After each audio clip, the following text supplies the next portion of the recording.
하고요. 그러면 다음 순서로 넘어가 보겠습니다.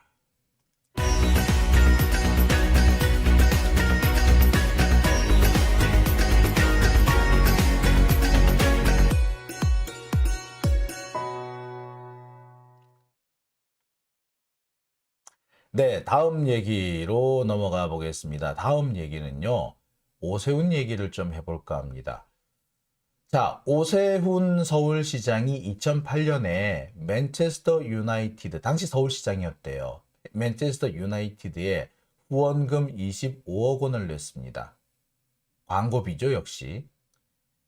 만약에 성남 FC의 광고비가 뇌물이라면, 그렇다면 오세훈이 맨체스터 유나이티드에 낸 저 돈도 뇌물일까요? 네, 뇌물이어야 하지요.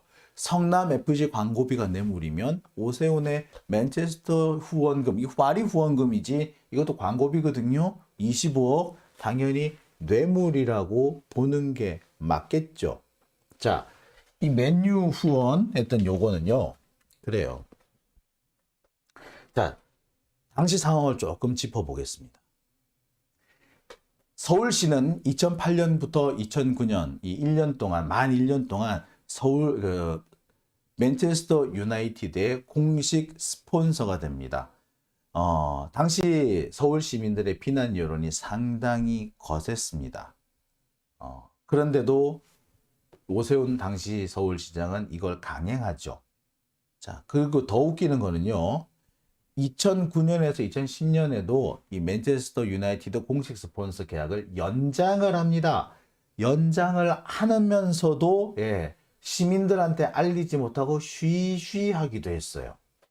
당시 언론 보도 내용을 좀 보실게요. 경향신문이죠.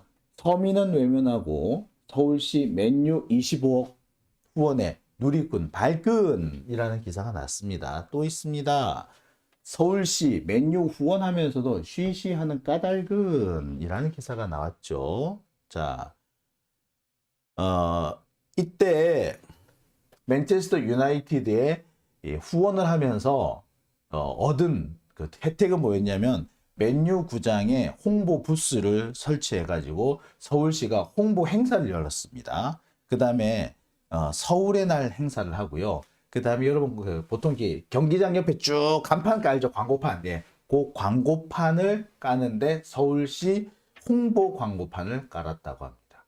이게 25억의 진상이에요. 이게 맨체스터 유나이티드 공식 스폰서십이 내용이 이렇다고 합니다. 그런데 서울시를 아무리 홍보를 하는데 이렇게 꼭 해야 되나? 좀 의아스럽지 않습니까? 한참 우리나라 그 무렵에 대장금이 뜨면서 한류가 점점 달아오르고 있을 텐데 굳이 이랬어야 했나? 라는 의구심이 좀 들지요. 그때부터 한류 바람이 막 불기 시작할 때요. 한참 이제. 근데 굳이 이렇게 했었어야 되나? 그리고 거기에 왜 그렇게 더 많은 돈을 써? 실제로 오세훈 시장은요. 자신이 재임하는 기간 동안 재임하는 게 한 2년 동안 2009년에 홍보비가 한 500억 정도를 썼다 그래요. 서울시 홍보비가 500억 정도에 달했다고 합니다. 홍보를 여기저기 많이 뿌리고 다닌 거야. 무슨 돈 가지고 홍보하는 걸 엄청 잘했던 사람이기도 하죠. 하여튼 그러면은 한마디로 서울시가 여기저기 다니면서 광고한 거 아니야. 그죠? 근데 그 광고는 전부 다 뭐다? 뇌물이네? 그죠? 뇌물이네? 자, 뇌물이 아니면은 대장동식으로 계산해 보면은 이건 뭐야? 배임이네? 그죠? 행정을 통해서 누군가에게 이익을 줬기 때문에 그건 배임이네? 서울 시민한테는 손해를 주고 돈 받은 놈한테는 이익을 줬으니까 배임이죠. 그죠? 검찰의 논리대로 하면 이게 그대로 성립이 됩니다. 그죠? 자, 배임이냐 뇌물이냐 뭐 이렇게 되겠네. 자, 성남FC 광고기법권을 맡고 있는 수원지검 성남지청은 성남 소재 기업들이 성남FC에 광고한 것을 뇌물이라고 하고 있습니다. 근데 같은 식의 논리라면 서울시 예산으로 오세훈은 맨체스터 유나이티드에 맨유에 뇌물을 준 게 된 겁니다. 자, 문제는요. 이 문제가 여기서 끝나지 않는다는 겁니다. 다른 지자체들이 받은 후원금 엄청나게 많죠. 예. 이 아저씨, 홍준표 아저씨. 이 사람이 경남도지사 할 때 경남FC 정말 많이 받았어. 진짜 많이 받았거든. 어떻게 할 거냐고. 자, 뭐, 우리가 지금 홍준표 예를 들고는 있습니다만, 프로 구단을 운영하는 지방자치단체 엄청 많아요. 강원도는 강원FC 갖고 있죠. 대전 같은 옛날에 대전 시티즌을 갖고 있었단 말이에요. 그 프로야구단, 프로축구단, 뭐 프로배구 농구팀 운영하고 있는 지자체 전부 다 비상이 걸립니다. 당장 뭐도 부상인데 문제가 되는 줄 알아요? 자, 상무도 문제가 돼. 상무 그 광고비 받으면 그 뇌물 받은 거다. 그죠? 상무에 광고하면 뇌물이다. 그죠? 근데 상무에 광고하는 데는 주로 어디다? 네. 그거는 전부 다, 예, 그 방산기업이야. 근데 상무가 국방부 소속이잖아요. 그래서 상무에 뭐 광고비나 후원금이 들어오면 다 어디로 간다? 일단 국방부로 들어갔다가 와요. 국방부 장관에 대해서 뇌물 준 거네? 그죠?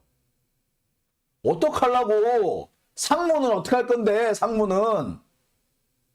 자, 저 요새 갑자기 오늘 생각이 난 건데, 야, 상무는 그럼 어떡하지? 예, 상무 같은 경우에 실제로 많이는 아니지만 그래도 광고 유치를 합니다. 그렇잖아.